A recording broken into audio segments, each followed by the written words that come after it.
सभी साथियों को सारा दल का नमस्कार।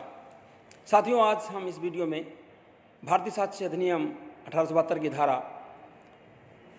8 के बारे में आपसे बातचीत कर रहे हैं। साथियों, भारतीय साक्ष्य अधिनियम की 1872 की धारा 8 जो है मोटिव के बारे में है। कोई भी घटना घटती उसका कोई मोटिव होता है, कोई ध्येय होता, कोई हेतु होता है, उसके प्रिपरेशन के बारे में है और उसके प्रीवियस और सब्सिक्वेंट कंडक्ट के बारे में है धारा 8। यानी किसी व्यक्ति का उस समय कंडक्ट क्या था जब घटना घटी, उसका मोटिव क्या था और उसकी प्रिपरेशन उस समय क्या थी, इसके बारे में ये वीडियो साथियों है।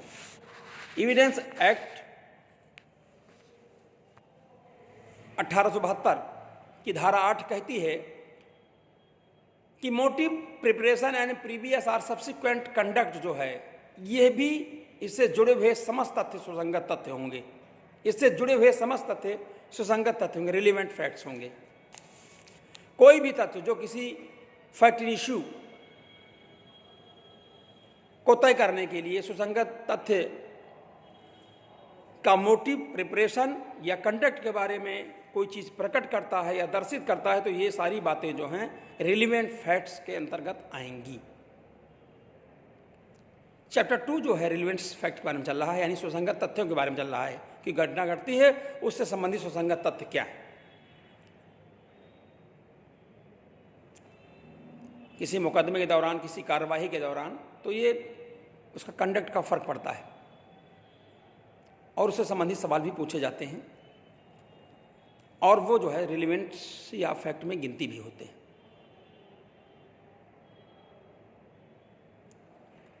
मान लीजिए कि जब किसी आदमी का आचरण सुसंगत है, तब उससे या उसकी उपस्थिति या उसकी श्रवण गोचरता में किया गया कोई भी कथन जो उस आचरण पर प्रभाव डालता है, ये रिलेवेंस या फैक्ट कहलाएगा। तो हर घटना का कोई मोटिव होता है, कोई हेतु होता है, कोई कारण होता है, उसकी तैयारी होती है और उस समय उसकी स्थितियां क्या हैं, कंडक्ट क्या है, वो सारी बातें इस पर जो है धारा 8 है। अब उदाहरण से समझा तो बिल्कुल तुरंत समझ में आ जाएगा। मान लिया मिस्टर बी की हत्या हो गई है और मिस्टर ए पर उसका इल्जाम है और मिस्टर ए को जो है अभियुक्त बनाया गया है, आरोपी व्यक्ति बनाया गया है। न्यायालय में ट्रायल चल रहा, मुकदमा चल रहा है। यह फैक्ट कि काने मिस्टर ए ने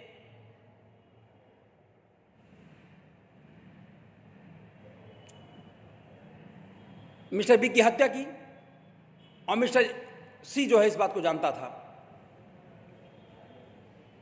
कि मिस्टर ए ने बी की हत्या कर दी है।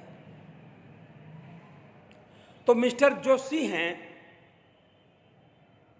वो धमकी दे करके ये जो काम करवाया कि हमारी ये जानकारी में ना आए और मिस्टर ए से इस बाबत कुछ धन लिया, रुपया लिया, तो निश्चित तौर से यहाँ ये रिलेवेंसी या फैक्ट में मिस्टर सी का आचरण गिना जाएगा। एक दूसरा उदाहरण देखें। एक जो है बंधपत्र है, बांड है और मिस्टर ए जो है एक मुकदमा कायम करते हैं मिस्टर बी पर।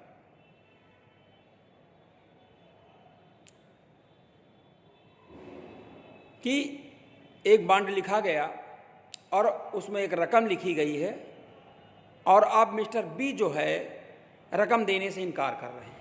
ए और बी के बीच में एक बांड लिखा गया है और कुछ रुपया मिस्टर बी ने ए से लिया हुआ है। अब बी जो है, बी पर ए ने मुकदमा न्यायालय में कर दिया है और मिस्टर बी मुकदमे के दौरान न्यायालय में इस बात को डिनाई करते हैं, मना करते हैं कि हमने कोई रुपया नहीं लिया। तो ये बात, ये रिलेवेंसी ऑफ फैक्ट में साथियों आएगी कि जब बंधपत्र का लिखा जाना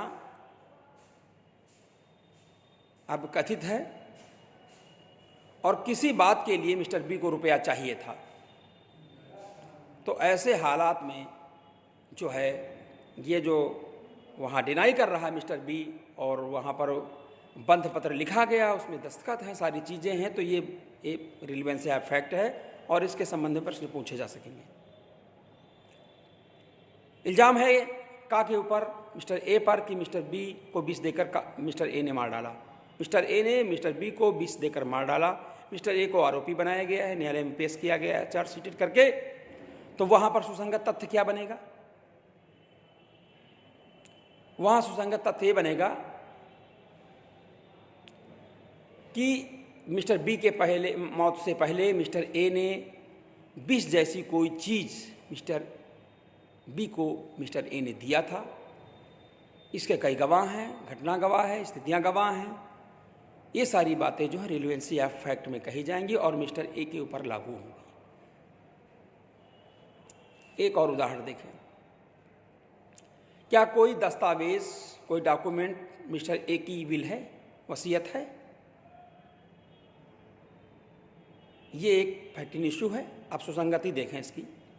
वे तथ्य सुसंगत हैं कि क्या जो विल है, विल की जो तारीख है, उसे थोड़े दिन पहले मिस्टर ए ने कुछ वकीलों से इस बाबत परामर्श किया था, या कुछ वकीलों से मिस्टर ए मिले थे, या कुछ वकीलों से मिलकर उन्होंने विल का प्रारूप बनवाया था। वो अलग बात है कि मिस्टर ए ने विल के उन प्रारूपों को पसंद नहीं किया, समझ नहीं आया, लेकिन वो विल बनवाने गए थे, कोर्ट गए थे, न्यायालय गए थे, वकीलों से मिले थे, वकीलों से परामर्श लिया था। ये सारी बातें जो हैं रिलेवेंसी ऑफ फैक्ट्स हैं कि मिस्टर ए जो है एक विल कर सकते हैं, एक डॉक्यूमेंट्स बना सकते हैं विल का। ये इसके विषय में रिलेवेंट फैक्ट होंगे। उनका न्यायालय जाना, वकीलों से मिलना, विल बनाने का परामर्श लेना, ये सारी बातें हैं। बनी न बनी तो बात की बात है।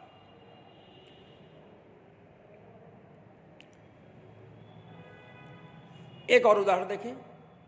मिस्टर ए पर इल्ज़ाम है कि मिस्टर बी को ए ने लूट लिया है। मिस्टर ए पर इल्ज़ाम है मिस्टर बी को लूट लिया है। इसका मुकदमा न्यायालय में चल रहा है। मिस्टर ए को आरोपी बनाया गया, चार्जशीटेड किया गया है, न्यायालय में साक्ष्य की प्रक्रिया चल रही। उस दौरान मिस्टर ए को अभियुक्त हैं और उन पर इल्ज़ाम है मिस्टर बी को लूट लिया है। अब रिलेवेंसी फैक्ट क्या बनेगा साथियों, ये देखें। बी को जब बी लूटा गया तो लूटे जाने के पश्चात मिस्टर सी ने मिस्टर ए से कहा कि जिस व्यक्ति को मिस्टर ए ने लूटा है, यानी बी को जो बी व्यक्ति लूटा गया है उसको ढूंढने के लिए पुलिस आ रही है। इतना सुनते ही मिस्टर ए भाग गए। तो जो मिस्टर ए का भागना रिलेवेंट फैक्ट है। क्यों भागे, कैसे भागे, भागने की वजह क्या थी, तो ये सुसंगति तथ्य के बारे में आएगा। तथ्य को सुसंगति है, रिलेवेंट ऑफ फैक्ट है, और इसका बहुत बड़ा असर मिस्टर ए के आरोप बनने पर उनके मुलजिम से मुजरिम बनने तक पड़ेगा।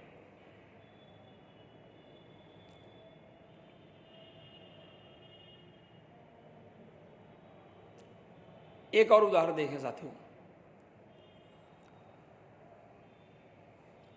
मान लीजिए कि मिस्टर ए ने मिस्टर बी से 10,000 रुपये लिए। अब मिस्टर ए जो है मिस्टर बी को रुपया वापस नहीं कर रहे हैं।